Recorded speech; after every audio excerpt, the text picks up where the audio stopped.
Meus irmãos, a graça e paz do Senhor Jesus seja com você, com a sua família. Deus abençoe vocês. Mais uma lição de célula para a glória de Cristo que nós vamos estar ministrando aqui, tá bom?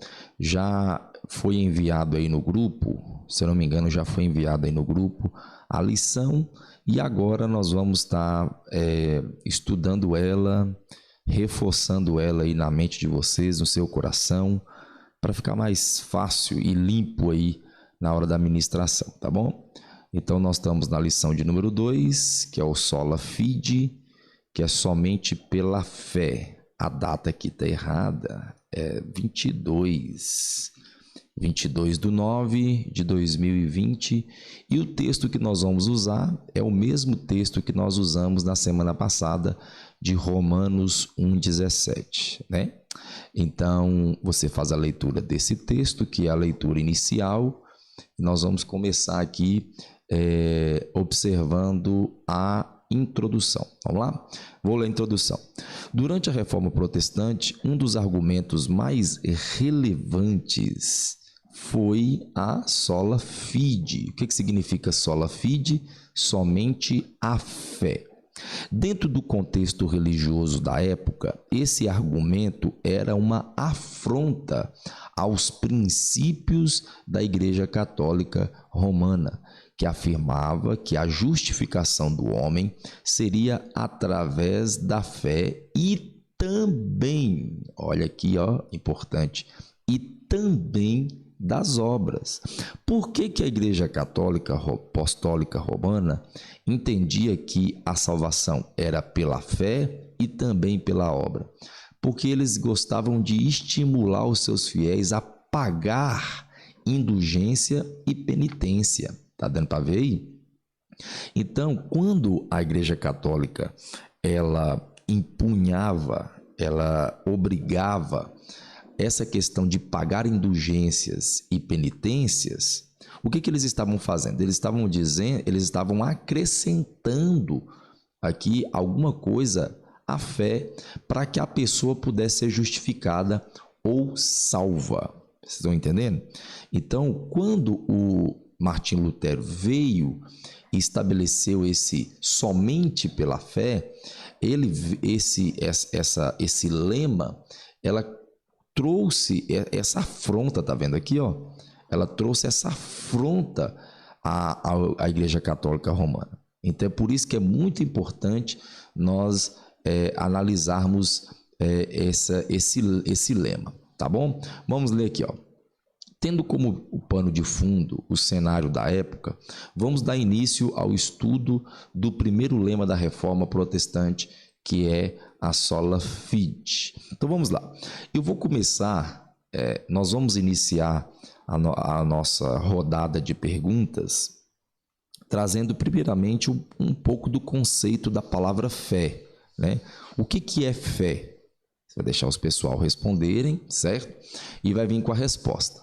A palavra fé significa crença, né? Significa confiar, crer. Crer em quê? Crer em alguém ou em algo. Logo, a fé para o cristão significa confiar em Deus, acreditar em Cristo, crer nas suas palavras e nas suas obras.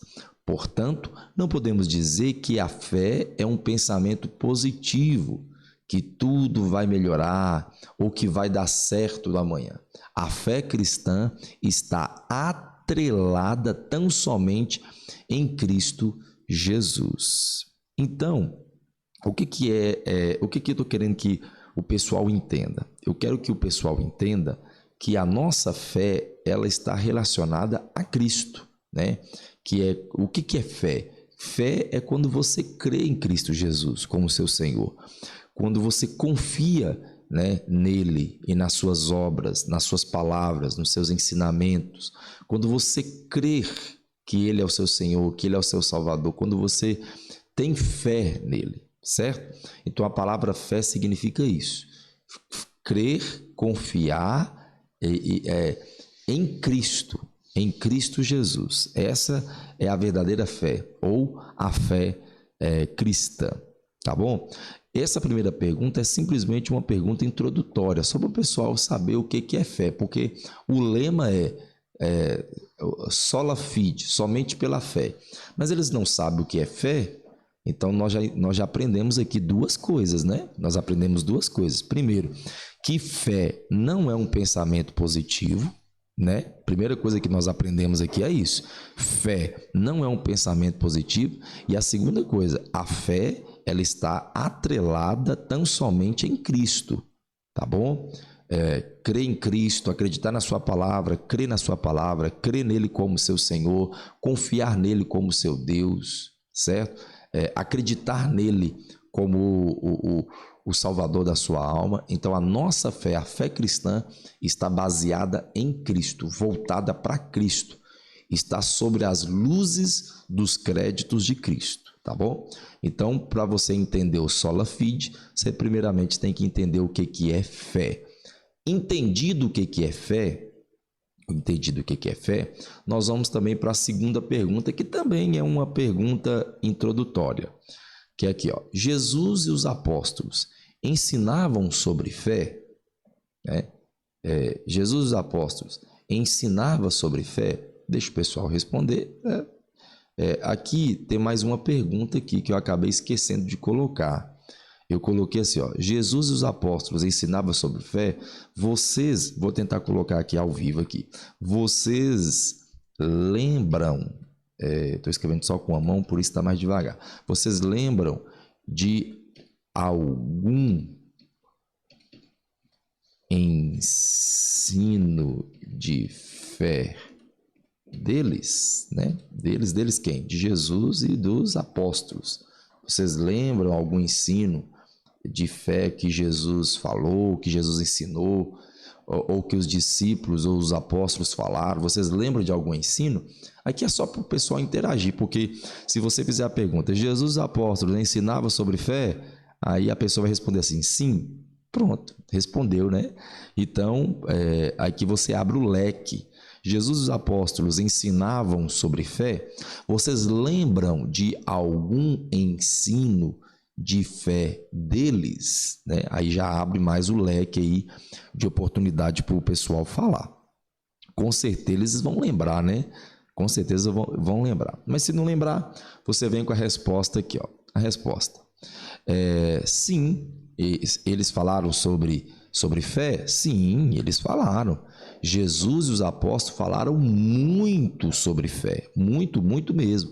Inclusive, dependendo da sua tradução bíblica, deixa eu colocar aqui, bíblica, da sua tradução bíblica, dependendo aqui da sua tradução bíblica, deixa eu corrigir, a palavra fé vai aparecer cerca de 582 vezes no Novo Testamento, né? E na maioria desses versos, a palavra fé está ligada à condição de ser salvo, tá? Então, os discípulos, os apóstolos e Jesus, eles ensinavam sobre fé? Sim, e muito. Dependendo da tradução, 582 vezes, certo? Aí a segunda pergunta é, vocês lembram de algum ensino de fé deles? Aí eu trouxe aqui para vocês alguns versículos que necessariamente vocês vão ter que ler, né? Mateus 9, 22, Mateus 15, 28, Lucas 7, 50 e Romanos 3, 28. Por que é necessário que vocês façam a leitura desses 4 versículos? Primeiro, vocês vão perceber que esses 3 primeiros, todos os 3, é bem pequenininho, mas porém, todos os 3, Jesus, ele faz a ligação. Você lembra que eu coloquei aqui, ó? A palavra fé está ligada à condição de ser salvo. Em todos esses 3 aqui, a gente tem essa ligação, né? Pela fé você foi salvo, filha, sua fé te salvou, né? Então a fé ligando à salvação, tá?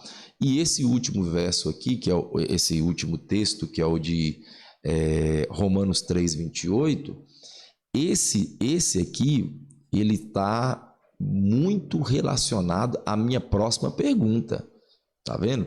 Então é por isso que você tem que fazer a leitura dos 4 versículos, ou pelo menos pedir a alguém para fazer a leitura dos 4 versículos, porque principalmente esse último aqui, porque esse último vai ser a base para a minha terceira pergunta, que está aqui, ó. Sobre esse último texto que lemos, Romanos 3, 28, o que vocês podem me explicar? Deixa o pessoal responder, certo? O que tem nesse texto aí? Dá uma paradinha aqui no vídeo, pega a sua Bíblia, né? Ou abra aí o seu celular e veja o que está escrito lá em Romanos 3, 28. Está basicamente escrito assim, que nós somos justificados pela fé independentemente das obras. Né? É mais ou menos isso que está escrito lá. Tá? Então, qual que vai ser a resposta aqui? Para entender melhor esse texto, temos, portanto, que dividir esse verso em partes.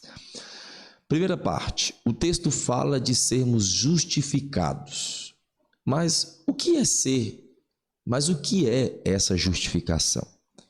O que é isso? O texto fala que nós somos justificados pela fé, certo? Mas o que é ser justificado? O que é essa justificação que Paulo está falando aqui em Romanos 3, 28? O que ele está falando aqui? Ele está dizendo que nós somos justificados pela fé. E o que significa justificação ou justificado? Justificado ou justificação significa alguém que foi declarado justo, alguém que foi declarado limpo. Portanto, quando Paulo diz que nós somos justificados pela fé, Paulo está dizendo que para nós, para eu, você e eu, todos nós sermos declarado justo diante de Deus, ou declarado limpo diante de Deus, ou declarado salvo diante de Deus, para a gente ter essa declaração de justo, de salvo, de limpo, é somente pela fé, né? Que é a segunda parte aí, ó. O texto fala que para alcançarmos essa justificação, precisamos de fé. Paulo deixa claro que é a fé o veículo que traz a justificação até nós. Então, nessa primeira parte, ou nessas duas primeiras partes, Paulo está dizendo que para ser justificado, a gente precisa de fé, certo? Para você ser declarado justo diante de Deus, você precisa de fé. Só que aqui eu coloquei a terceira parte aqui, ó. Paulo, porém, finaliza esse verso nos alertando para algo importante. Ele diz que nossa obra não faz nenhum tipo de contribuição, não faz nenhum tipo de contribuição na salvação / justificação. Basicamente, o que esse verso 28 do capítulo 3 de Romanos está dizendo? Paulo está dizendo que para sermos justificados, a gente precisa de fé. E a nossa obra, ela não faz nenhum tipo de contribuição para sermos justificados, para sermos salvos. Nós não somos salvos, nós não somos justificados, nós não somos declarados limpos, declarados santos, declarados justos diante de Deus por conta da nossa obra. Nós somos declarados salvos, justos, declarados limpos diante de Deus por causa da fé em Cristo. O que é fé? Crer em Cristo, acreditar em Cristo. Então, se você crê em Jesus, se você acredita em Cristo, se você crer no Senhor, então você será salvo, você será justificado. Não é a sua obra, não é as suas obras que vão te salvar, mas a fé em Cristo Jesus. Aí, para ficar mais claro que não é pelas nossas obras que nós somos salvos, eu trouxe aqui mais dois textos. Primeiro, Romanos 4, versículo 5, vai ser mais fácil porque está bem pertinho, né? Só folhear uma ou duas páginas aí para frente. Aí você encontra Romanos 4, versículo 5, que diz assim: mas ao que não trabalha, veja que eu destaquei aqui no texto, tá vendo? Mas ao que não trabalha, porém crer naquele que justifica o ímpio, A sua fé, veja bem, não é obra, é fé. Fé somente, sola fide. Está conseguindo entender? A fé não precisa de outra coisa. A salvação, ela só vem pela fé. A fé não precisa de outra coisa, certo? A sua fé lhe é atribuída como justiça. Ó, eu coloquei um negócio aqui para ficar mais fácil para entender. Qual é o certo? Qual é o certo? Você trabalha e recebe o seu salário. Não é assim? Você levanta de manhã, se prepara, vai para o trabalho, faz o seu trabalho e no final do mês você recebe o seu salário, certo? E o que seria errado então? Qual é o errado? Aqui, ó, veja que eu coloquei aqui. Qual é o errado? Você não trabalhar, né? Você não levantar cedo, não se preparar, não ir para o serviço, não fazer nada, ficar em casa o dia todo e mesmo assim, lá no final do mês, receber o seu salário, né? Qual que é o certo? Levantar cedo e trabalhar para receber o trabalho, para receber o salário, ou não trabalhar e mesmo assim receber o salário? Lógico que o certo é isso aqui, né? Trabalhar, ralar, mesmo porque a Bíblia diz que o trabalhador é digno do seu salário, né? Paulo vai dizer também aos 2 Coríntios, não me engano, em Tessalonicenses, 2 Tessalonicenses, que quem não trabalha, quem não trabalha morre de fome, né? Não coma, é isso, né? Paulo fala isso. Aquele que não trabalha, não come, certo? Então, o certo é trabalhar e receber o salário. Mas nós não estamos falando aqui de uma questão física, nós estamos falando aqui de salvação, nós estamos falando aqui de justificação. No âmbito natural da vida, né? No comércio, na indústria, na autonomia aí dos poderes econômicos, o certo é trabalhar e receber o seu salário. Até o aposentado, mesmo que ele não está trabalhando e recebe seu salário, mas ele contribuiu alguma coisa, de alguma maneira, de alguma forma, certo? Então, no âmbito natural, esse é o certo, trabalhar e receber o seu salário. Mas nós não estamos falando aqui de âmbito natural, nós estamos falando de salvação, né? Paulo aqui está deixando mais uma vez claro que o nosso salário, ou seja, nossa justificação, não depende de nossos esforços.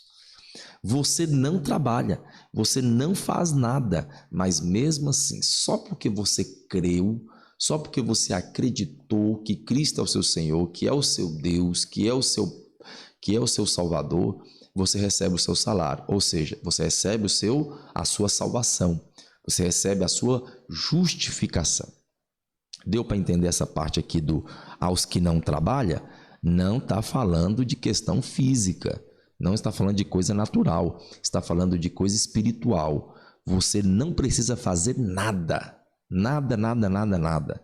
A salvação lhe é dada, lhe é confiada, lhe é garantida simplesmente pela fé, pelo acreditar, pelo confiar, pelo crer em Cristo Jesus. Ok? Outro texto aqui que fala sobre isso. Outro texto. Efésios 2:8. Porque pela graça sois salvos, mediante a fé. Isso não vem de vós, é dom de Deus, não de obras. Ó, mais um destaque aqui, ó. Não de obras, para que ninguém se glorie, certo? Mais uma vez nos mostrando que não é pelas nossas próprias obras. Por que eu estou reforçando isso aqui? Porque a principal razão pelo qual o sola fide foi feito foi para combater isto. Porque, por exemplo, em Gálatas, lá na carta de Paulo aos Gálatas, o pessoal que estava se convertendo lá, eles diziam assim: gente, vocês precisam crer em Jesus Cristo para ser salvo, mas porém vocês têm que fazer sacrifício, vocês têm que fazer isso, têm que fazer cerimônia, vocês têm que fazer rituais. Então o que Paulo diz? Paulo disse que isso é adulterar o evangelho, né? Paulo ainda chama de amaldiçoado aquele que adultera o evangelho. né? Então, quando você coloca outra coisa a mais, quando você coloca outra coisa a mais para ser salvo, você está adulterando o evangelho. E Paulo chama essa pessoa de anátema, de maldito, todo aquele que adultera. Então a minha vontade, a minha ideia, e quero que seja a sua ideia, a sua vontade, quando você estiver ministrando essa aula lá para os nossos irmãos, é que você deixe bem claro isso. Gente, a salvação é pela fé. E qualquer outra coisa que ajude, contribua, né? A fé aí é anátema, é maldição, é adulteração aí da palavra de Deus. A salvação é pela graça de Deus. Não precisa de obras. Você não faz nada para obter salvação. Ok? Então vamos lá. Eu vou ler aqui mais uma passagem bíblica que vai deixar bem claro isso aí. Vai deixar claro essa questão de salvação pela graça. Aqui, ó, Lucas capítulo 23, do versículo 39 até o versículo de número 40. O que está escrito? Um dos malfeitores crucificados blasfemava contra ele, dizendo: não és tu o Cristo? Salva-te a ti mesmo e a nós também. Respondendo-lhe, porém, o outro o quê? Nós estamos falando de malfeitores lá na cruz, tá bom? Você fica meio perdido aí. Nós estamos falando de Jesus. Jesus foi levado na cruz e do lado de Jesus estava um malfeitor e do outro malfeitor, né? Jesus está aqui. Esse malfeitor começou a blasfemar. Você não é o Cristo? Salva-te a ti mesmo e também salve a nós. Se você não é o Senhor, você não é o Cristo, você não é o Salvador, então vai, nos mostre aí o seu poder. Porém, o outro, do outro lado, não sei se é direito ou esquerdo, a tradição católica fala que é o direito, né? Eu não me lembro se tem esse detalhe na Bíblia, inclusive a gente pode até verificar melhor, mas porém o outro, respondendo, disse: nem ao menos teme a Deus, estando sob igual sentença. Olha para você ver. Nós, na verdade, com justiça, porque recebemos o castigo que os nossos atos merecem. Reconhecer o pecado dele, né? Mas nenhum mal, mas este quem? Jesus, nenhum mal fez. E acrescentando disse: Jesus, olha a fé do camarada aqui, lembra-te de mim quando vires no teu reino, né? Então ele reconheceu que Jesus é rei. Reino aqui, só quem tem reino é rei, né? Então ele reconheceu Jesus como rei. Olha o que Jesus disse. E respondeu Jesus dizendo: em verdade te digo que hoje estarás comigo no paraíso. Olha que coisa linda, que coisa sensacional, você ser recebido por Cristo Jesus no paraíso, né? Que coisa maravilhosa. Então veja que esse homem, esse malfeitor da direita aí, esse malfeitor, esse ladrão que estava aí na cruz, ele não fez nada, ele não praticou nenhum tipo de obra, ele não fez nada, ele simplesmente reconheceu o seu pecado e reconheceu Jesus como Senhor, como Deus, como Senhor da sua história, como Deus da sua vida, né? E ele recebeu a sua salvação. Não fez nada, não foi nem batizado, não levantou a mão diante da igreja, não foi batizado, não colocou seu nome no rol de membros de nenhuma igreja, ele não pregou, ele não evangelizou, ele não fez absolutamente nada. E mesmo assim, teve a oportunidade de estrear, né, o seio de Abraão junto com Cristo Jesus, né? Que coisa linda, que coisa maravilhosa. Então, qual é a minha ideia? A minha ideia aqui é deixar claro para vocês que não é as nossas obras que vão nos salvar, é a fé, é o reconhecimento que Jesus é o Senhor, que Jesus é Deus. Amém? Então, olha, eu estou repetindo a mesma coisa. O que eu estou falando? Estou falando que a salvação é pela fé. não é pelas nossas obras. Dito isso, eu vou trazer agora um versículo, meus irmãos, que eu quero que vocês prestem bastante atenção, porque senão vocês vão ficar perdidos. É esse versículo aqui, ó. Tiago, capítulo 2, versículo 24, né? Esse texto aqui, ele é bem complicado assim, porque se você não souber a resposta, você acaba anulando tudo isso aqui que nós estamos falando, certo? Então, por isso que é importante você fazer a leitura, compreender aí bem certinho, certo? Para você não se perder. Vamos lá? Eu vou ler para vocês, eu sei que não está aí, deixa eu ver aqui, é o versículo 24, né? Deixa eu ler aqui, peraí, só um momento. Tiago 2, 24, que diz assim, ó: verificais que uma pessoa é justificada por obras e não por fé somente. Vou mudar a tradução aqui, vou colocar uma tradução diferente. 24. Vede, então, que o homem é justificado pelas obras e não somente pela fé. Meu Deus do céu, peraí. Nós estamos falando daqui, ó, desse último ponto aqui, desde o começo até aqui, né? Já foram 26 minutos de ministração de aula, né? Mais de 26 minutos.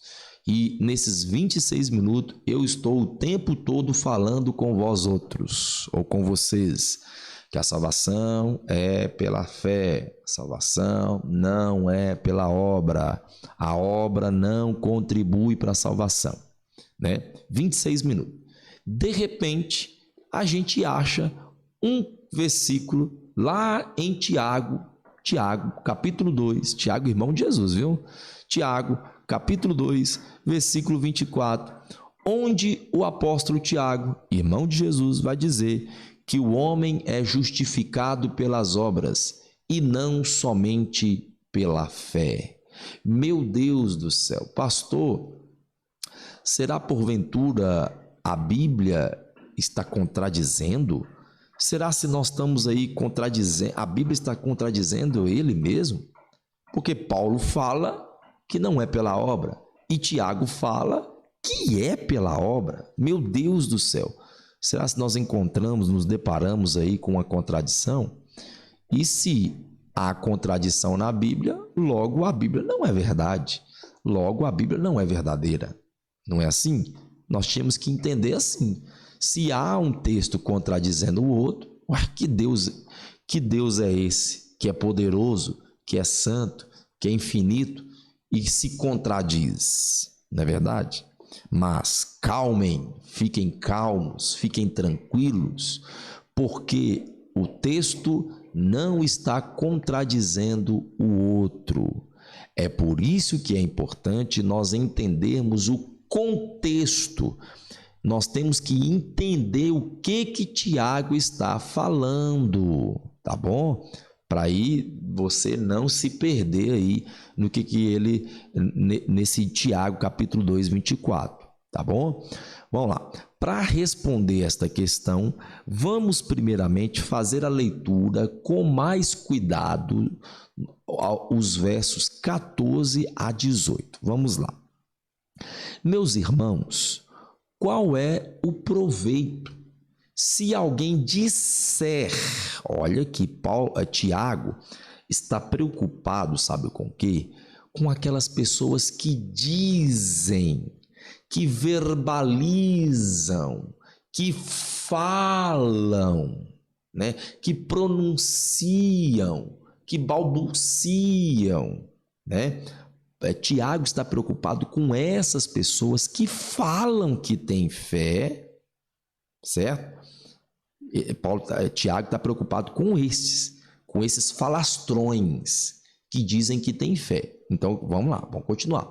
Meus irmãos, qual é o proveito? Se alguém disser que tem fé, mas não tem obra, pode acaso semelhante fé salvá-lo? Se um irmão ou uma irmã estiverem carecidos de roupa e necessidades de alimentos cotidianos, e qualquer dentre vós lhe disser: ide em paz, meu amigo, aquecei-vos, fartai-vos, sem contudo lhe dar o necessário para o corpo, qual proveito disso? Assim também a fé, se não tiver obras, por si só está morta. Mas alguém dirá, olha a preocupação do apóstolo aí, a preocupação dele é com aquelas pessoas que falam, que dizem, né? Mas alguém dirá: tu tens fé e eu tenho obra. Mostra-me essa tua fé sem obra, e eu, com as obras, te mostrarei a minha fé. Queridos, o apóstolo Tiago não está falando sobre salvação. Paulo, porém, está falando sim sobre salvação. Paulo está dizendo que a salvação é conquistada somente pela fé.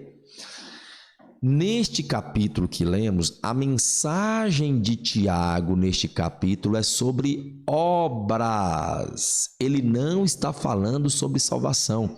A intenção dele aqui é ensinar que não adianta nada dizer, olha aqui, ó, dizer que tem fé em Cristo, que crê em Cristo, que acredita em Cristo, mas não pratica as obras de Cristo.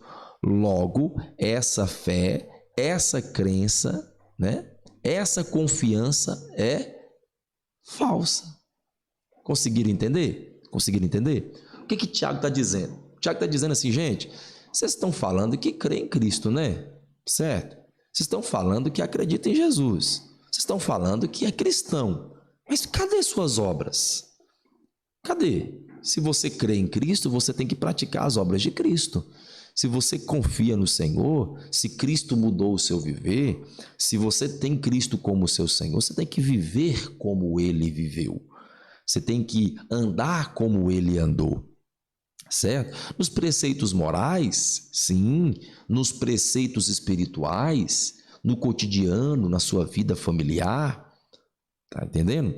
Então, como é que você demonstra que tem fé em Cristo Jesus? Quando você pratica as suas obras.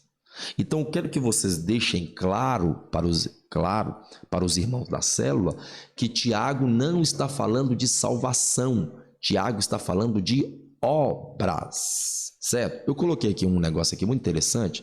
Eu coloquei assim, ó: como eu posso medir a temperatura? Como é que eu meço a temperatura de alguém? É através de um termômetro. Como eu posso medir o peso? Como é que eu posso medir o peso de alguém? Em uma balança. Como eu posso medir a fé de uma pessoa? A temperatura eu sei que é pelo termômetro. O peso eu sei que é pela balança. A minha pressão, eu vou aferir minha pressão através, né, da máquina, dos equipamentos aí de medir pressão, né? Me fugiu aqui a memória o nome.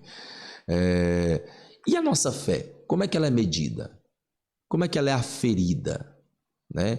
Como é que ela é registrada? É através das nossas obras. Conseguiram entender? Conseguiram entender? Então, a minha fé em Jesus, como eu sei que a minha fé é verdadeira? Como eu sei? É só dizer que Jesus é o Senhor. É só falar que Jesus é o seu Salvador. Não.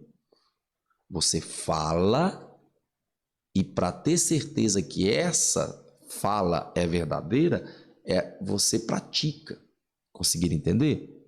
Não é porque você está praticando é que você vai ter a salvação, mas é porque você é salvo, você vai praticar. O Espírito de Deus que está em você, ele vai te impulsionar a praticar boas obras. Deu para entender? Então, qual a ideia aqui que vocês deixam claro? Paulo está falando sobre salvação e Tiago está falando sobre fé. Não adianta nada você falar assim, sobre obra. Não adianta nada você falar assim, eu tenho fé em Jesus, eu tenho fé em Jesus, eu tenho fé em Jesus, mas não ora, não lê a Bíblia, não ama o seu irmão, não ama a sua igreja, certo? Não procura melhorar a sua moral, a sua índole, o seu nome, não procura se relacionar com os outros para evidenciar o nome de Cristo, viver para a glória do Senhor. Se você não faz isso, meu irmão, você não é salvo. Por quê? Porque quem é salvo em Cristo Jesus pela fé, olha aqui, ó, ele demonstra, tá bom? Agora, não é a sua demonstração de fé que vai trazer a salvação. Não, isso aí é completamente errado. É adulterando aí a palavra de Deus, ok? Então eu trouxe aqui mais 2 aplicações para finalizar, porque já são 35 minutos de aula. As 2 aplicações é essa aqui, bem facinha. A salvação é somente pela fé, única e exclusivamente pela fé em Jesus. A salvação pela graça gera em nós um senso de humildade e dependência. Por que humildade? Porque, irmão, não é pelos seus méritos. A salvação não é pelos seus méritos. A salvação é pelos méritos de Cristo. Logo, todos nós dentro da igreja do Senhor, somos iguais. Nenhum é melhor que o outro. Inclusive, se eu não me engano, Agostinho de Hipona, se você quiser até anotar, isso é interessante. Agostinho de Hipona fala um negócio seguinte. Ele fala que um dia Deus vai nos galardoar. Vocês lembram disso? Que a Bíblia fala que a gente tem um galardão, certo? Pois bem, Agostinho de Hipona fala o seguinte, que até quando Deus for nos dar galardão lá no céu, ele vai dar galardão para nós, mas é como se ele estivesse galardoando ele mesmo. Por quê? Porque até os nossos dons é dele. Conseguiu entender? Até as nossas boas obras, por exemplo, eu sou pastor, eu prego em cima do altar, irmão, não é porque eu sou bom e tal, não. É porque o Espírito Santo de Deus é quem me usa. Vocês estão entendendo? É o Espírito Santo de Deus que me enche, que me inspira, que me vocaciona, que me direciona, certo? Então, se não fosse ele, eu não conseguia fazer isso. Então, quando eu recebi o meu galardão lá no céu, é como se ele estivesse galardoando ele mesmo. Até os meus dons aqui na terra são realizados pelo Senhor. Então isso me dá um senso de humildade. Por quê? Porque todos nós somos iguais, eu não posso maltratar outro, eu não posso pensar que eu sou melhor do que o outro, porque todos somos iguais aos olhos do Senhor. Até mesmo aqueles que fazem muitas coisas, fazem por causa da misericórdia de Deus. E dependência, um senso de dependência. A gente depende dele, a gente carece dele, a gente necessita dele. Então temos que viver assim, em total dependência do Senhor. Amém? Querido Hudson, Magela, Beth, Deus abençoe vocês por esse momento que nós tivemos aqui de ensino, né? Talvez os irmãos tenham alguma dificuldade em uma ou outra coisa, entre em contato com a gente, não deixe essa dificuldade aí causar nenhum prejuízo para você e principalmente para os irmãos da célula, né? Nesse momento a gente tem que sempre pensar neles, tá bom? E qualquer dúvida, entre em contato comigo ou com o Ratos, que a gente vai estar trazendo aí, sanando aí as suas dúvidas, tá bom? Como todos vocês já sabem, Hudson já passou para vocês, a célula lá na casa do nosso irmão Miguel Obreiro teve que ser desfeita por conta de faculdade, por conta de algumas dificuldades. Então, o que vai acontecer? Não é sempre que eu vou estar indo às células, certo? Não vai ser sempre. Mas algumas terças eu vou aparecer. Por exemplo, nessa próxima terça, dia 22, eu vou estar lá na célula de Miro e Beth, né? Na célula de Beth, né? Então, nesse dia, quando eu for lá na célula de Beth, quem vai ministrar vai ser eu. Então, Beth já vê mais ou menos aí o que ela está fazendo, o que ela pode melhorar, o que ela pode depois me falar, o que ela está fazendo para que eu possa fazer também, né? Porque não é só eu ensinando, é eu aprendendo também, né? Com vocês, eu ensino vocês, vocês me ensinam também. Aí Beth vai olhando para mim, vendo como é que eu faço, a maneira, o jeito, e se ela quiser dar um toque, pastor, eu faço assim, faz isso também para ver como é que fica e tal, né? Sempre na humildade e tudo, e a gente vai crescendo juntos, tá bom? Na outra terça eu não sei se eu vou, mas eu vou avisar para vocês. Aí na outra eu vou lá ni mãe, né? Ni Miguel Louvor, e na outra eu vou lá ni Hudson. Aí todas as vezes que eu for, né, na célula de vocês, eu vou ministrar, tá bom? Para eu também estar no ritmo junto com vocês, e vou aprendendo e vou ensinando também. Tá bom?